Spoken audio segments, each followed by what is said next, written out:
చికెన్ని ఇలా తీసేసి ఇంకా పీసేసుకొని ఇలా వేసుకుంటే చికెన్ పకోడీ రెడీ.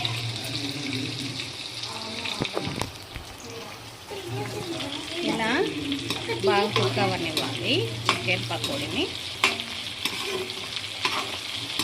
ఈ చల్లచల్లని వాతావరణంలో ఇలాంటి చికెన్ పకోడీ పిల్లలకి చేసి పెడితే చాలా ఇష్టంగా తింటారు.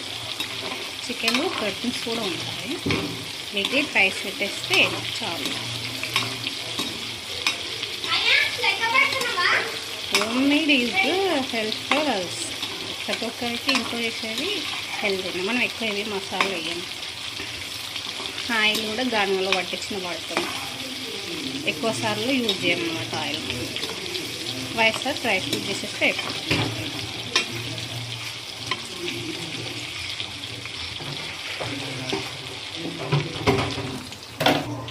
ఇలా చికెన్ పకోడీని ఇలా ప్లేట్లోకి ట్రాన్స్ఫర్ చేసేసుకోవాలి. ఇలా ప్లేట్లోకి ట్రాన్స్ఫర్ చేసేసుకోవాలి. ఇలా కరివేపాకు వేసి ఇలా హోమ్ మేడ్ చికెన్ పకోడీ